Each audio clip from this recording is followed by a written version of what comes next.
This conference will now be recorded. चरक संहिता सूत्रस्थान अध्याय 4 सूत्र क्रमांक 15 मूत्र विरजनीय गण पद्म उत्पल नलिन कुमुद सौगंधिक पुंडरीक शतपत्र मधुक प्रियंगु धातकी पुष्पाणि इति दशेमानि मूत्र विरजनीयानि भवन्ति। हमने विरजनीय शब्द का अर्थ कल देखा था, रंजन करने वाला। उसके कारण अनेक हो सकते हैं। रंजन के लिए एक तो पित्त होता है, रक्त होता है, श्लेष्मा होता है और कई बार शरीर के धातुओं का मूत्र में आने पर भी उसका विरजन होता है। और ये समझने के लिए हम सुश्रुत के चिकित्सा स्थान के अध्याय 11 श्लोक 8 और 9 पढ़ेंगे।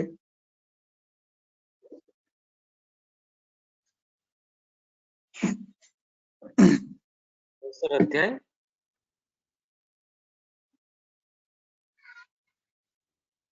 हेलो हाँ, अध्याय नंबर सूत्र स्थान श्लोक नंबर 8 अध्याय 11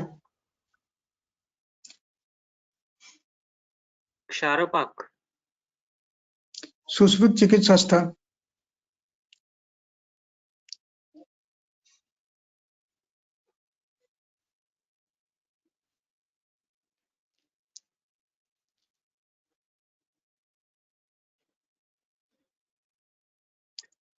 सुश्रुत संहिता चिकित्सा स्थान अध्याय 11 सूत्र क्रमांक 8 ततः शुद्ध देहम आमलकरसेन हरिद्रां मधुसंयुक्तां पाययेत् त्रिफला विशाला देवदारु मुस्तकषायं वा शाल कंपिल्लक मुष्कक कल्कम अक्षमात्रं वा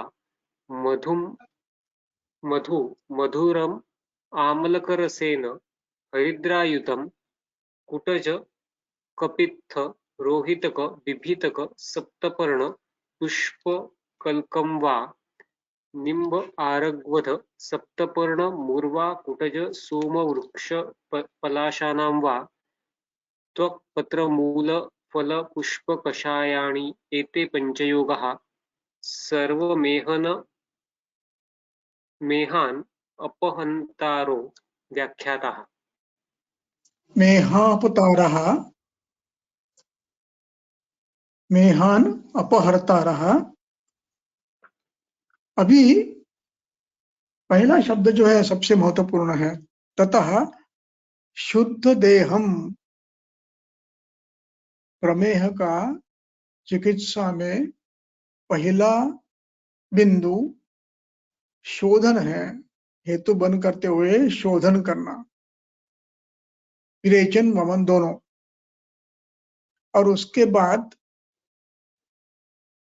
फिर प्रमेह की संप्राप्ति में जो मेद श्लेष्मा उदक धातु बढ़ा है उसको कम करना और मेद का शैथिल्य कम करना आदि के लिए ये चिकित्सा शुरू होती है, जिसमें आमल की हरिद्रा प्रमुख है। अब ये द्रव्य प्रमेहस्थ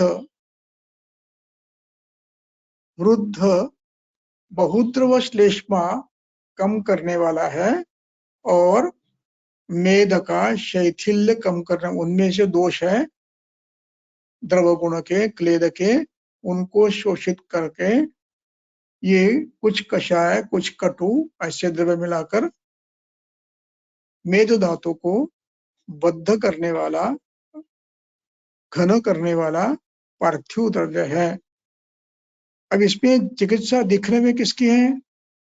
प्रमेह की है। इसका परिणाम मूत्र विरजन अपने आप होता है।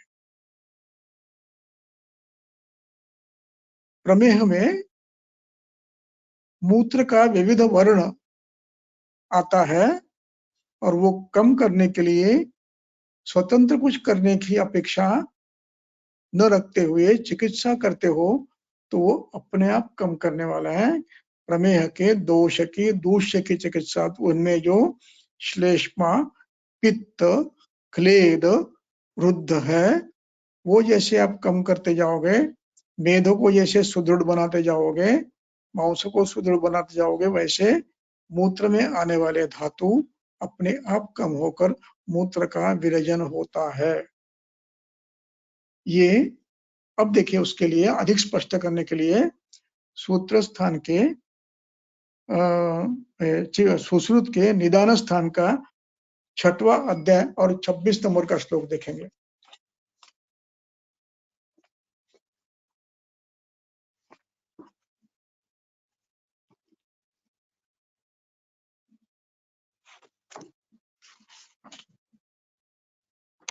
सुश्रुत निदान स्थान 6 सूत्र क्रमांक 26 यथा हि वर्णानां पंचानां उत्कर्ष अपकर्ष कृतेन संयोग विशेषेण शबल बभ्रु कपित कपोत मेचकादीनां वर्णानाम् एके अनेकेषाम् उत्पत्तिर्भवति एवमेव दोषधातु मल आहार विशेषेण उत्कर्ष अपकर्ष कृतेन संयोग विशेषेण प्रमेहाणां नानाकरणं भवति। अब इसका अर्थ बताता हूँ। यहाँ पर दृष्टांत दिया है 5 मुख्य वर्ण का। 5 मुख्य वर्ण है शीत, हरित, कृष्ण, पीत, रक्त। टीका में दिया है। अब इन 5 वर्णों का सम्मेलन करते समय इनके उत्कर्ष अपकर्ष से अनेक रंग बनते हैं, जिसमें उनका वर्णन किया है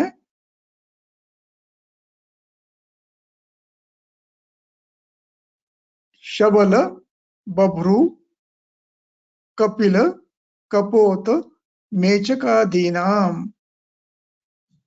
ऐसे नाना वर्ण उत्पन्न होते हैं।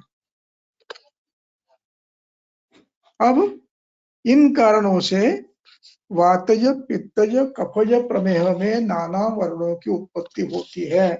इनका विरजन इस प्रकार इस चिकित्सा से ग्रंथकार अपेक्षित करते हैं।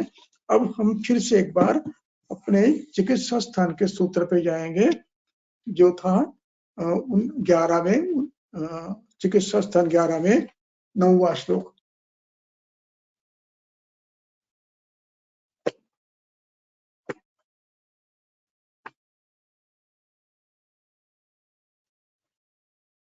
अब इसमें इस श्लोक पे मैं पूरा नहीं पढ़ूंगा,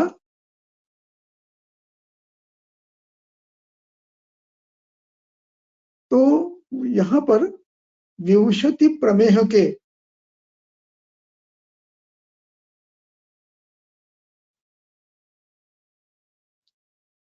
ये जो मूत्र वैचित्र्य आता है, मूत्र रंजन होता है, उनके नाम है। उनके नाम सबको पता है। थोड़ा सुश्रुत और चरक में नामों में भिन्नता आ सकती है। वो भिन्नता नहीं है, वो अपने अपने अनुभव के आधार पर अलग अलग किए हुए भेद है, तो उसमें भिन्नता मानने का कारण नहीं है। तो इनमें विशेषतः इस वाक्य से प्रारंभ किया है। विशेषतः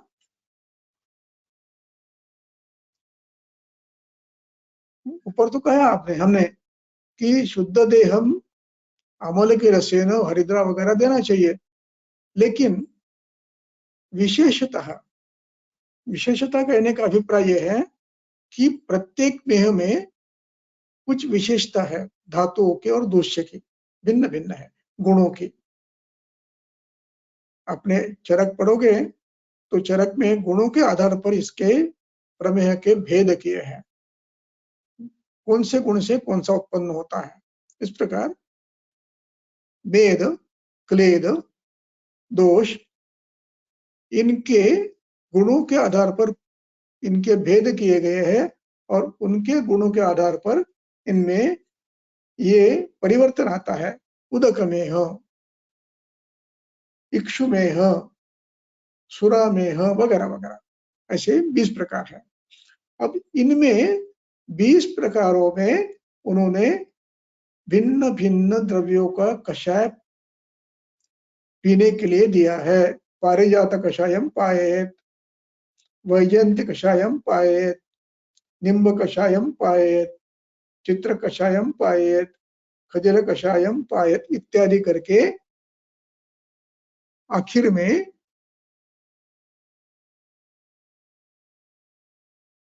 शिरीष पलाश पाठा मुर्वा दुष्पर्शा कषायम मधु मधुरम, ये उसको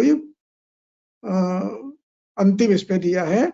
और अंत में एक विशेष बात बताया है कि जिस पे दाह है उसमें यवागु क्षीर इक्षु ऐसी मधुर देनी है। अभिप्राय यह है कि इस प्रकार इन सभी द्रव्यों का प्रयोग प्रमेह घ्न, प्रमेह की संप्राप्ति में आने वाले मेद, क्लेद, मूत्र, लसिका, दोष, इनके गुणों के आधार पर मूत्रों में विविधता आती है, वो कम करने के लिए भिन्न भिन्न कषाय दिए हैं।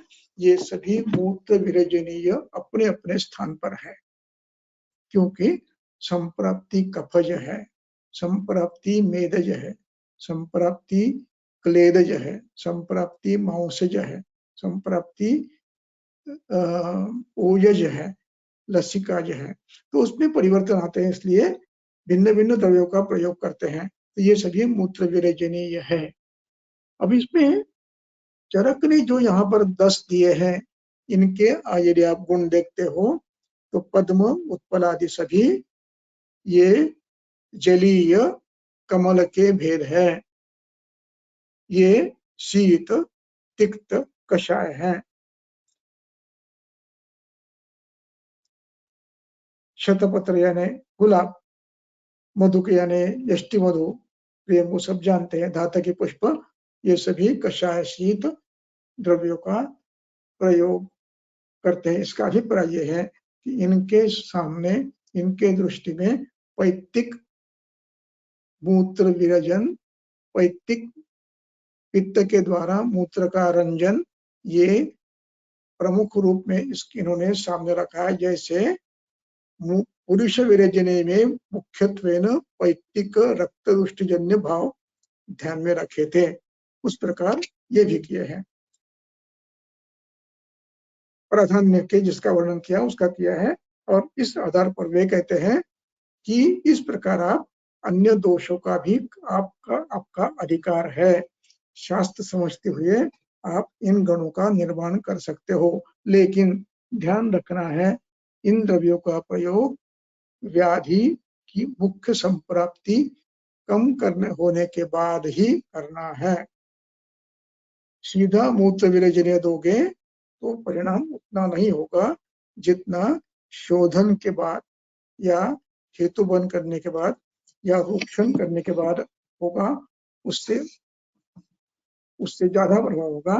केवल इन द्रव्यों का प्रयोग करने से आपको तात्कालिक परिणाम मिल सकता है, लेकिन वो टिकता नहीं है। जैसे आप औषधि बंद कर दोगे वैसे फिर शुरू हो जाएगा।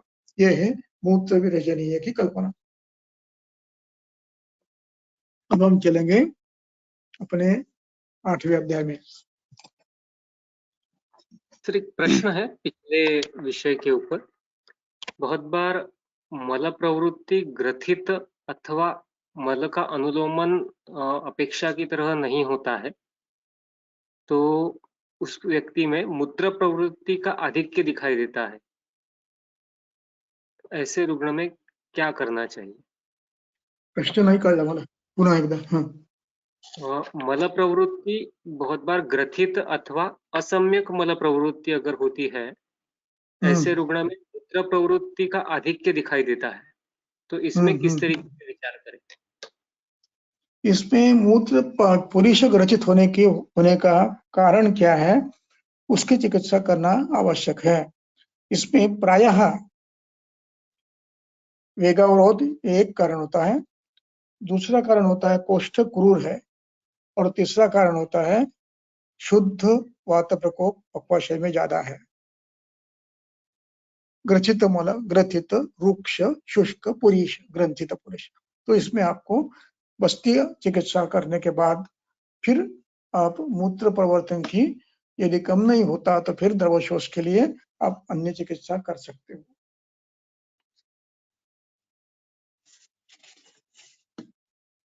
चलो चले आगे। जी हाँ सर। लंबी वालों को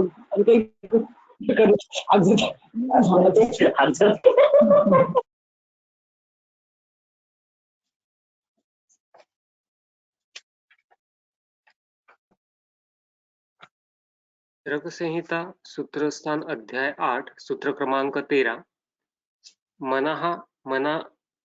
मना अर्थो बुद्धि की आत्मा च इति आध्यात्म द्रव्यगुण संग्रहाः शुभ अशुभ प्रवृत्ति निवृत्ति हेतुश्च द्रव्याश्रितं च कर्म यजुच्यते क्रियेति। विषय कठिन है और समझाने का मैं प्रयास करता हूँ, आप समझ पाओगे ये अपेक्षा है, और नहीं समझ पाए तो ये मेरी न्यूनता है, आपके नहीं। तो अब पहला शब्द है मनः। मनः नपुंसकलिंगी प्रथमा एकवचन मनस का। दूसरा शब्द है मनो अर्थो। मनो अर्थ ये सामासिक शब्द है।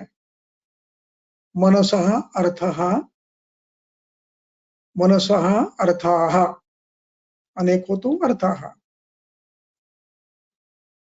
तीसरा शब्द है बुद्धि। अब इसपे बुद्धि विषय में चक्रपाणी टीका में लिखते हैं दूसरी पंक्ति में, बुद्धि इह मनोबुद्धिर्विवक्षिता। विवक्षिता यानी विशेषण इक्षिता। इक्ष धातु है देखना। तो इनमें चक्रपाणी का अभिप्राय है कि बुद्धि मन की भी होती है, उस पर चर्चा बाद में करेंगे, लेकिन बुद्धि मनसः बुद्धि और आत्मा च ये इति आध्यात्म द्रव्य गुण संग्रह, ये आध्यात्मिक द्रव्यों का संग्रह है। अध्यात्म द्रव्य संग्रह ये सामासिक शब्द है, उसका विग्रह करना है आध्यात्मिक द्रव्याणाम गुणानाम संग्रह।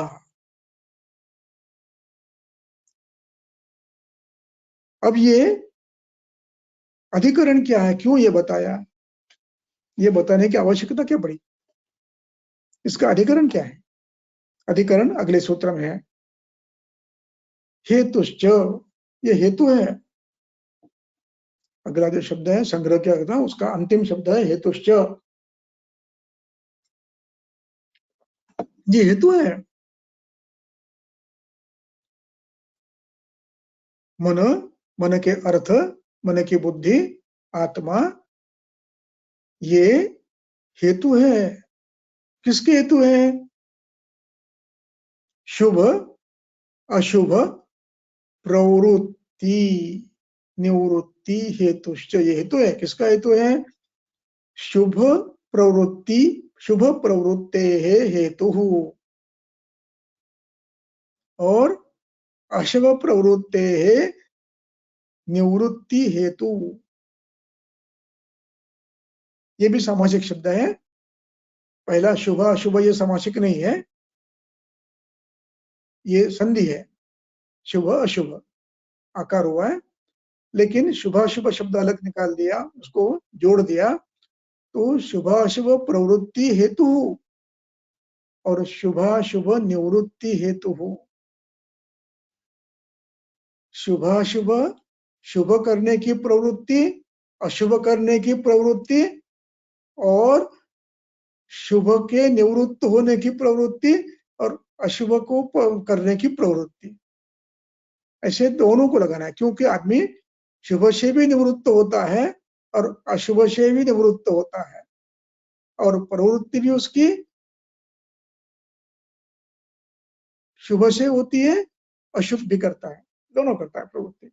लेकिन उसका मूल अर्थ है कि शुभ से प्रवृत्ति, अशुभ से निवृत्ति, ये जीवन का ध्येय है। अब इसमें जब हम शुभ की प्रवृत्ति करते हैं, कहते हैं, तो अर्थापत्ति से अशुभ की निवृत्ति अपने आप आ जाता है, इसको कहते हैं अर्थापत्ति, तंत्र युक्ति। उसी प्रकार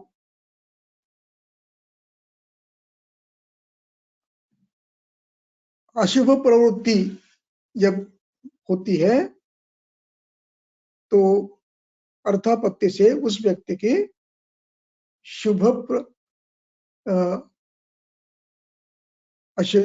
अशुभ प्रवृत्ति होती है तो शुभ प्रवृत्ति निवृत्त हो गई है, यह अर्थापत्ति है।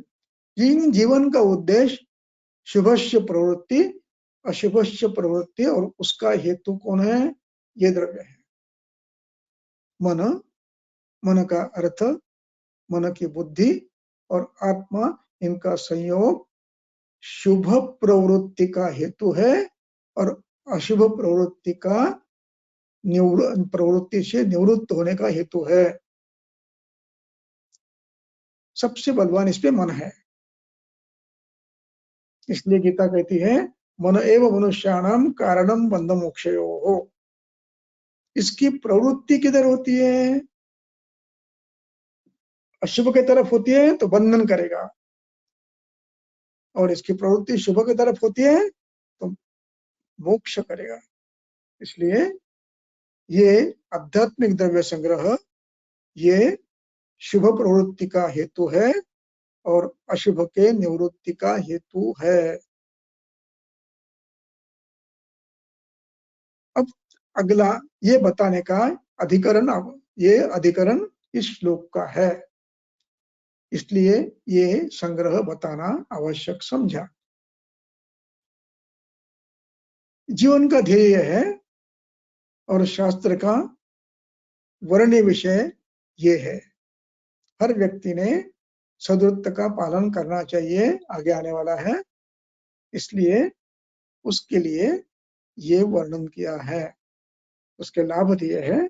उसके लाभ यह है कि आरोग्य मिलता है और हमारा शास्त्र आरोग्य के लिए है, इसलिए इसका अधिकरण शुभस्य प्रवृत्ति अशुभस्य निवृत्ति ये अधिकरण है। इसके हेतु ये ऊपर की चार है, मन का अर्थ, बुद्धि, आत्मा, ये प्रमुख है। अब ये प्रमुख क्यों है?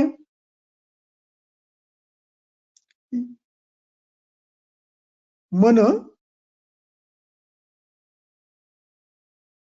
जो भी कर्म करता है ये इन द्रव्यों के आश्रित है।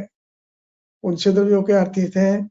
मन के अर्थ के आश्रित है, बुद्धि के आश्रित है, और आत्मा मन का नहीं है, ये स्वयंभू है, वो भी अस्तित्व में है, चैतन्य रूप में है। इसलिए उस चेतना के कारण क्रिया कर्म, इन कर्म होते हैं और इन कर्मों को क्रिया कहा जाता है, मनसक क्रिया कहा जाता है। ये अधिकरण यहाँ पर प्रमुख रूप से बताया। फिर से बताता हूँ, अधिकरण शुभ से प्रवृत्ति और अशुभ की निवृत्ति, ये अधिकरण है और उसका हेतु है मन का अर्थ, मन की बुद्धि और आत्मा। ये विषय यहाँ पर समाप्त होता है। अगला श्लोक पढ़ो। चरक सूत्रस्थान अध्याय 8 सूत्र क्रमांक 14। तत्र अनुमानगम्यानां पंचमहाभूत विकार समुदायात्मकानाम् अपि सततम् इंद्रियाणां तेजः चक्षुषी खम श्रोत्रे घ्राणे क्षितिः आपो रसने स्पर्शने अनिलो विशेषेण उपपद्यते।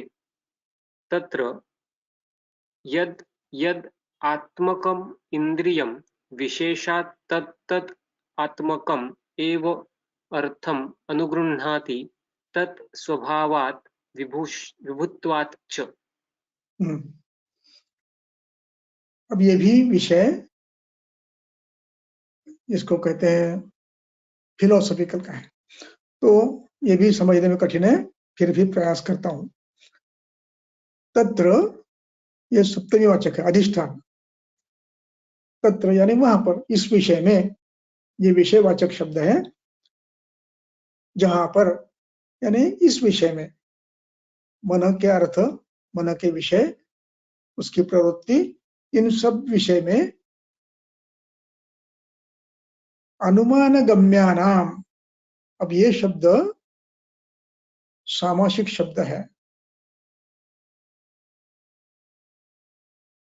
अब यहां पर एक शब्द है पहला, अनुमान गम्य।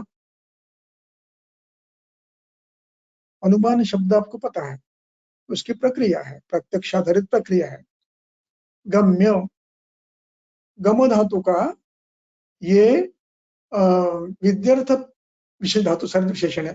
पेय, ज्ञेय, गम्य। जो जानने के योग्य है, करने के योग्य है, देने योग्य है, किसी कार्य के लिए योग्य है, जीवनीय, जीवन देने के लिए योग्य है, विरजनीय, विरजन करने के लिए योग्य है, वैसे गम्य, जानने के लिए योग्य है। तो यह अनुमान गम्य है। कौन है वो बाद में बताता हूँ। अब यह अनुमान गम्य शब्द का षष्ठी बहुवचन किया है। अब यह सामासिक शब्द बना, अनुमान गम्यानाम। इसका विग्रह करना पड़ेगा आपको। ये अनुमानेन गम्यन्ते ते इंतानि इंद्रियाणि तेषाम, यानी इंद्रियों का अस्तित्व अनुमान गम्य है, और उनका हम वर्णन कर रहे हैं। वर्णन किस प्रकार कर रहे हैं वो बाद में बताता हूं। अब ये इंद्रियाणाम अनुमान गम्यानाम, इसका कर्म क्या है? अनुमान गम्य क्या करना है इंद्रियों का? तो इंद्रियों का अनुमान गम्यत्व ये पंचमाभूत विकार समुदायानाम, ये पंचमाभूतों के विकार है। पंच महाभूत विकार, पंचमाभूत ये सामासिक शब्द है, संख्यावाचक द्वंद्व है। दूसरा महाभूत विकार, पंच महाभूत विकार समुदाय, पंचमहाभूतेन भूताः विकाराः तेषां समुदायः। पंचमहाभूते संगठन से बने हुए विकार ये इंद्रिय है, इसलिए उनकी षष्ठी की है। पंचमहाभूतात्मकानाम इंद्रियाणाम शताम, शतामपि इंद्रियाणाम। अब यहाँ शताम शब्द है,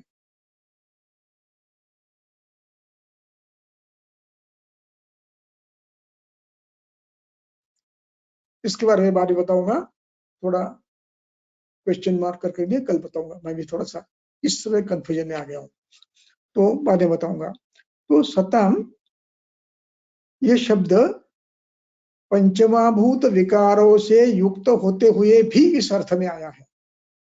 शतम का शब्दशः अर्थ इसका यहाँ पर अभिप्राय है कि ये जो अर्थ है और इंद्रिय है, ज्ञानेन्द्रिय, ये पंच ज्ञानेन्द्रिय, ये पंचमहाभूतों के विकार के समुदायात्मक है, यानी एक महाभूत में एक इंद्रिय में 5 महाभूत समाविष्ट है। सताम, सताम का अर्थ है पंचमहाभूत विकार होते हुए भी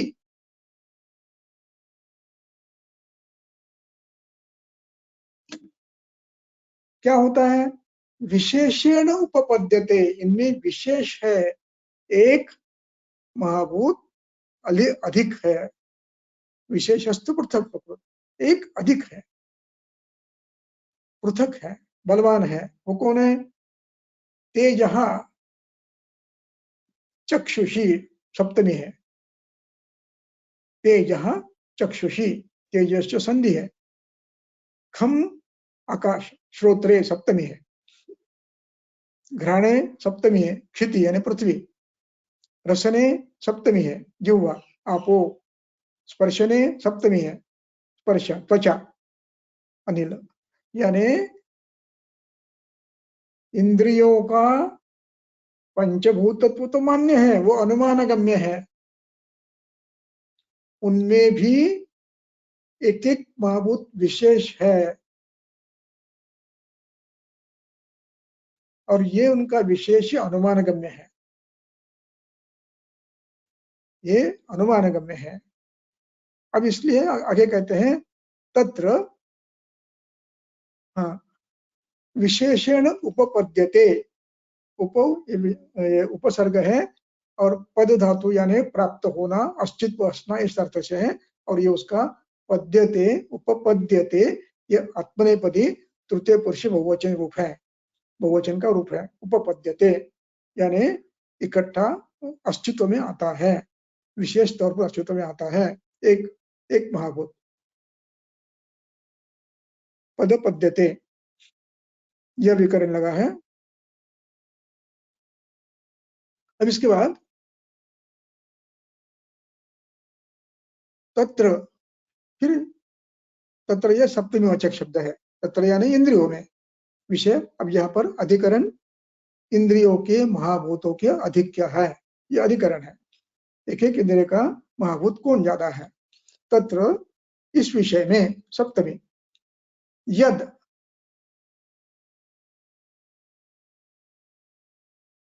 यद दो बार यद आया, जो, एक यद हलंत करके अलग निकाला, दूसरा यद हलंत करके अलग निकाला, तो संधि करते समय द और य उसका ई हो जाता है, य हो जाता है, तो यद्य यद्य हो गया, यद्यत, यद्यत का यद्यत ऐसे होकर एक द और द्य आया है, यद्यत, तो उसका उच्चारण यद्यत हुआ है और विग्रह यद यद ऐसा होता है। अब इस दूसरा संधि है, द के सामने अ आया है, आ, इसलिए दा बन गया, तो आत्मक, यद यद आत्मकम इंद्रियम, तत्र जो इंद्रिय जिसका विषय है, आत्मक यानी विशेषण आत्मक है, पंचभूतात्मक तो सभी हैं, फिर भी प्रत्येक का अपना अपना एक विषय है, एक महाभूत बलवान है। यत यत आत्मकम इंद्रियम यानी जो इंद्रिय जिसका विशेष अधिष्ठान है, यानी विशेष महाभूत का अधिष्ठान है, विशेषात, विशेष रूप में इसका अधिकार है, तत्त, विशेषात से तो निकाल देना, आधा हलंत तो निकाल देना है, और तत् फिर से एक बार अलग निकालना है, वो फिर से एक बार तत् लगाना है, यानी दो तत् है यहाँ पर, विशेषात हलंत तो निकालना, शेष बचता है तत्, वो भी हलंत है, और फिर त बचता है, फिर तत् तद होता है, यह दो तत् तद, और फिर आत्मकम, विशेषण तत्तात्मकम, विशेष तौर पे तत्त आत्मकम। अब यहाँ पर अर्थ भिन्न है, पहले यद्यत आत्मकम है, संस्कृत में एक प्रथा है, पद्धति है, सब में है, सभी भाषा में, यद के बाद तद आता ही है, जो इंद्रिय जिस महाभूत का अधिक है वह इंद्रिय तदात्मकम अर्थम अनुगृह्णाति। जो इंद्रिय जिस महाभूत के आधिक्य से रचना से बना है वह इंद्रिय तत्तात्मकम उस महाभूत के आधिक्य वाले विषय का ग्रहण करता है, अनुगृह्णाति। यानी नेत्र तेजस है, वो तेजस भावों का ही ग्रहण करता है। गंध नासा इंद्रिय पृथ्व्यात्मक है, वो गंध ही ग्रहण करता है। कर्ण आकाशात्मक है, वो शब्द को ही ग्रहण करता है। आकाश का अर्थ तत्त अर्थ गृह्णाति, उपगृह्णाति, स्वीकारता है। क्यों ऐसा क्यों होता है? तो उसका अगले शब्द में वर्णन किया है, तत्स्वभावात् विभुत्वाच्च। अब यहाँ पर ये तो एक तो स्वभाव बताया, ईश्वर इच्छा।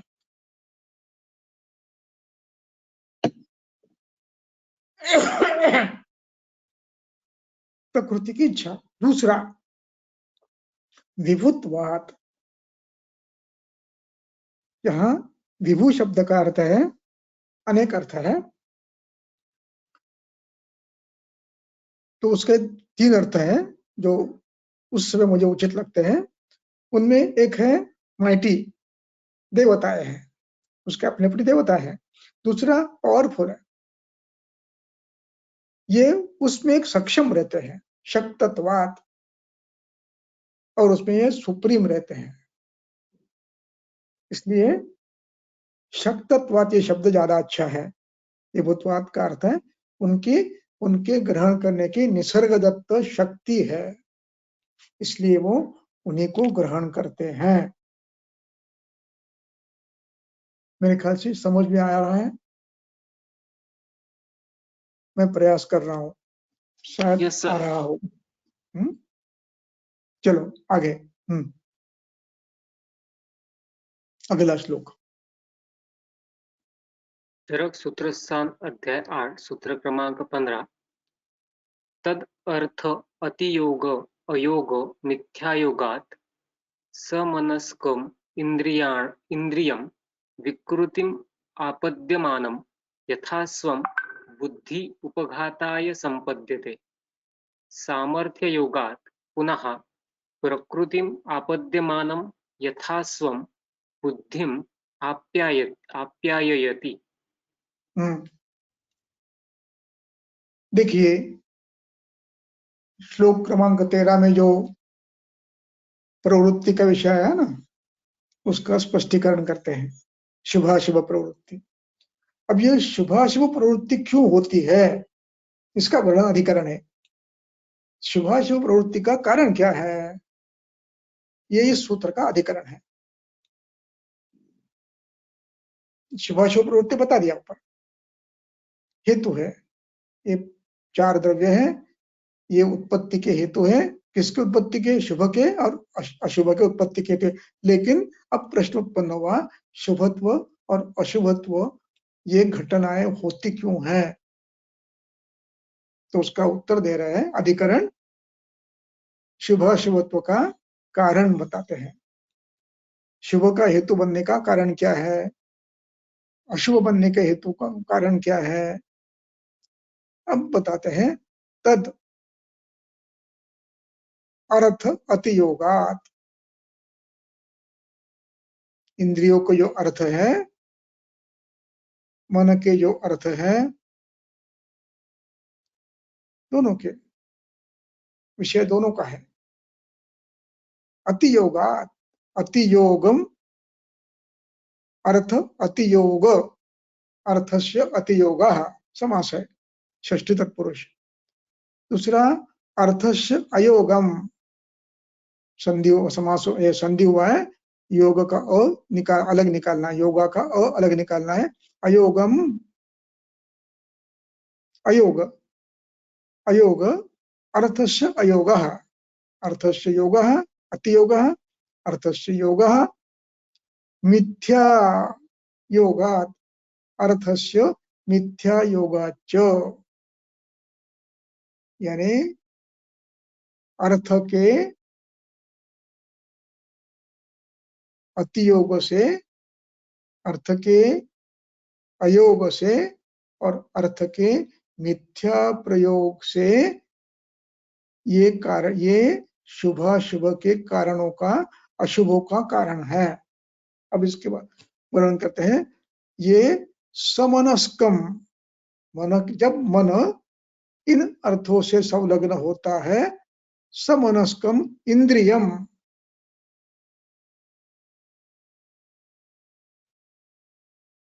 समनस्कम इंद्रियम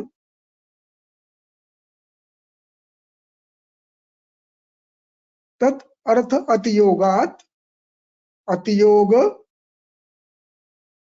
तदर्थ अतियोगात समनस्कम इंद्रियस्य यानी इंद्रिय का समनस्क इंद्रिय जब इस अतियोग से संलग्न होता है समनस्क इंद्रिय जब अयोग से संलग्न होता है समनस्क इंद्रिय जब मिथ्या अर्थ से संलग्न होता है तब विकृतिमापत्यमानम तब इनके अतियोग से अयोग से मिथ्या योग से विकृति उत्पन्न होना प्रारंभ होता है।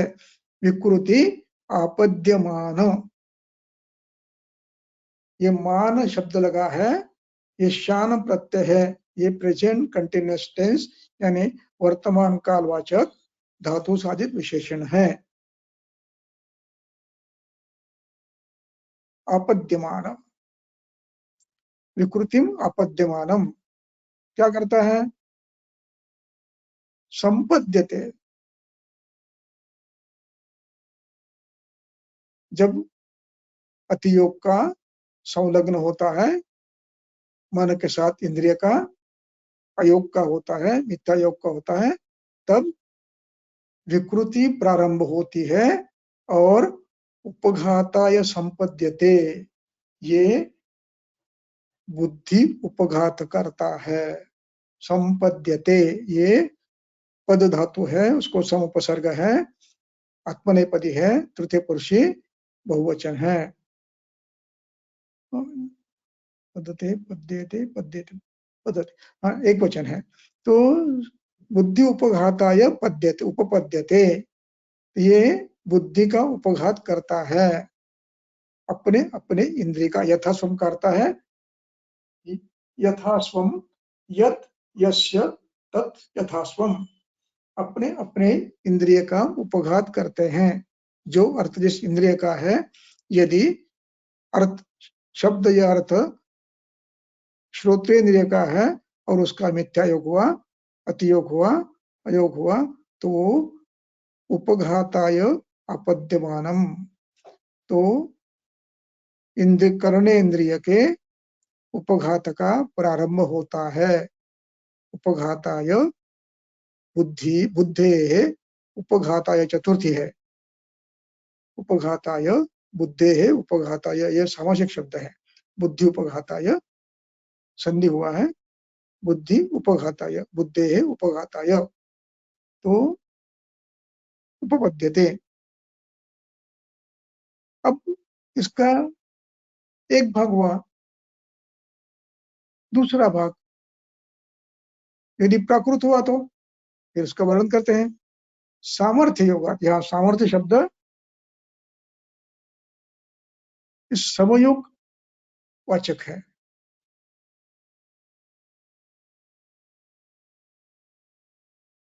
सामर्थ्य योगात यानी समयोगात पुनः।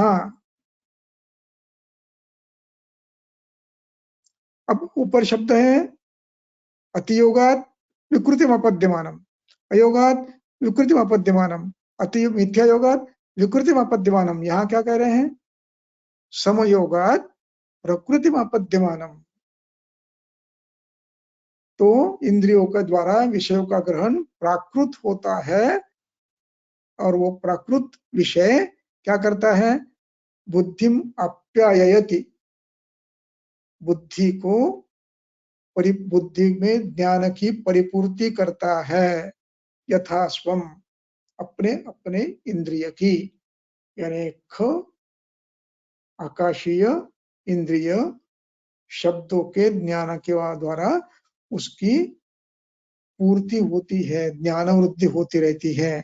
यथास्पम बुद्धिम आप्यायति, बुद्धिम द्वितीया एक वचन है, यथास्व अपनी अपनी बुद्धि को आप्यायति, आप्याय शब्द का अर्थ है a to act of making full, आप्यायमान शब्द है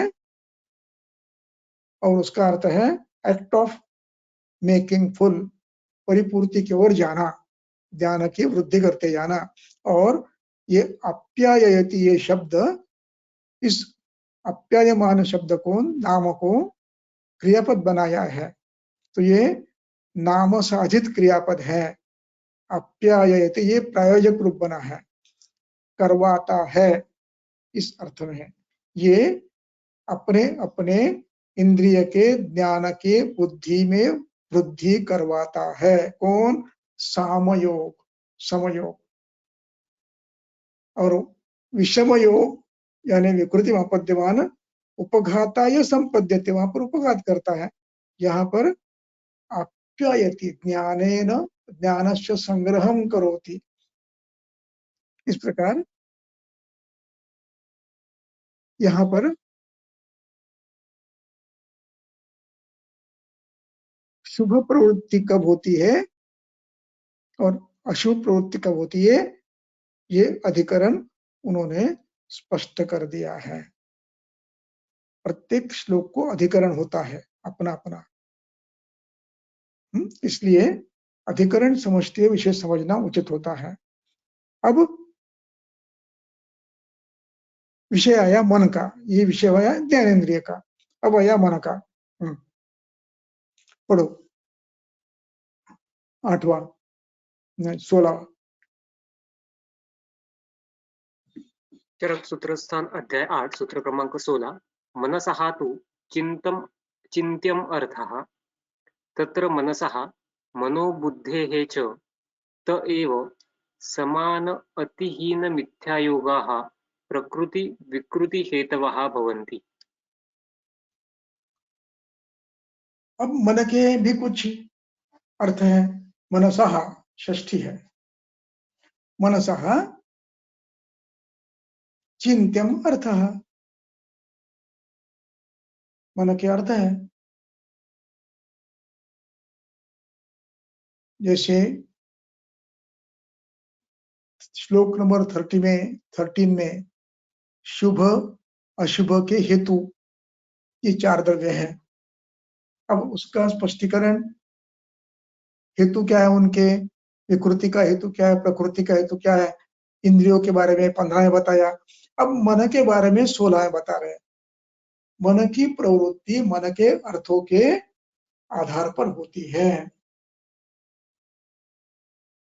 मन के अर्थ जब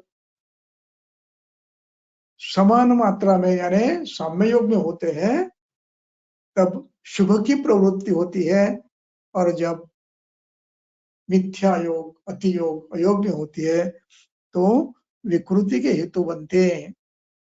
इसलिए उसका अधिभूत अधिकरण को यहाँ पर बता रहे हैं। अब मनसः चिंत्यम अर्थ इति, मन का अर्थ चिंतन है, प्रमुख अर्थ है, एक अर्थ उदाहरण के लिए है। तत्र, फिर एक बार तत्र, ये सप्तमी है, यानी मन के विषय में। मनसः षष्ठी एक वचन,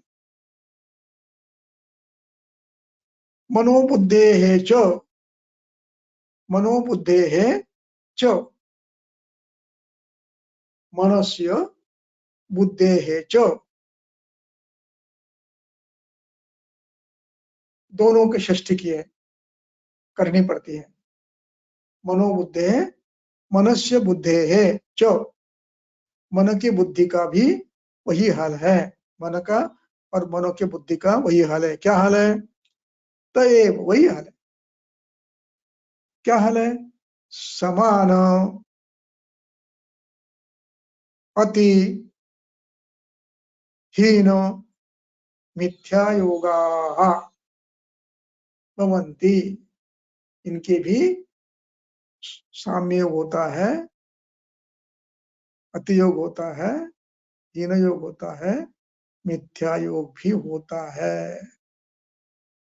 और ये क्या करते हैं?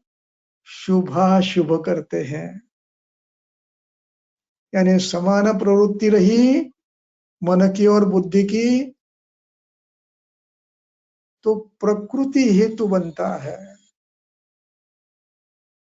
और मन और उसके विषय का हीन योग हुआ, मिथ्या योग हुआ, अतियोग हुआ तो विकृति हेतु बनता है।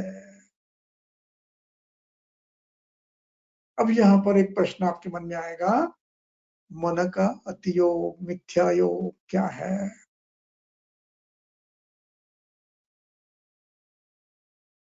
मनसो मनोबुद्धेश्च, दो शब्द है, मनसः और मन की बुद्धि का भी।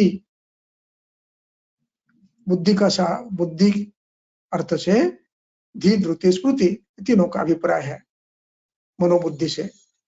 अब मनसा का अर्थ क्या है? मनसा का अर्थ है मन के भी अपने गुण है, सत्व रजतम।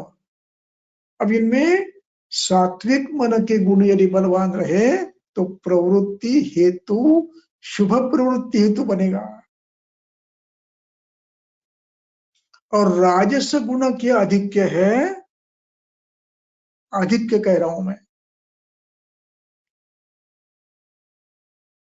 प्राकृत उपस्थिति नहीं, वो तो आवश्यक है, काम करने के लिए रजोगुण आवश्यक है, लेकिन विकृत जब होता है तो क्रोध ईर्ष्या द्वेष आदि करने लगता है, तो वो विकृति कारक है। तामस गुण यदि बढ़ गया तो वो विघातकर बनता है, बिना किसी स्वार्थ के आघात करना, ये तामस है। निरर्थक कष्ट देना किसी को, लाभ कुछ भी नहीं, आनंद के लिए, क्रौर्य के लिए। इसलिए ये मन का समान योग, राजस तमस का संयोग, राजस मनस रजस तमस का साम्यावस्था, ये जीवन यापन के लिए आवश्यक है, वो प्रकृति करता है। और इनमें यदि राजस तमस की विकृति बढ़ गई, सत्व ढीला पड़ गया तो विकृति हेतु बनता है। ये विषय यहाँ पर उनका अधिकरण है। प्रकृति का हेतु क्या है और मन के विकृति का हेतु क्या है, मन के अर्थ का, ये विषय यहाँ पर समाप्त होता है और यहाँ पर हम रुकेंगे।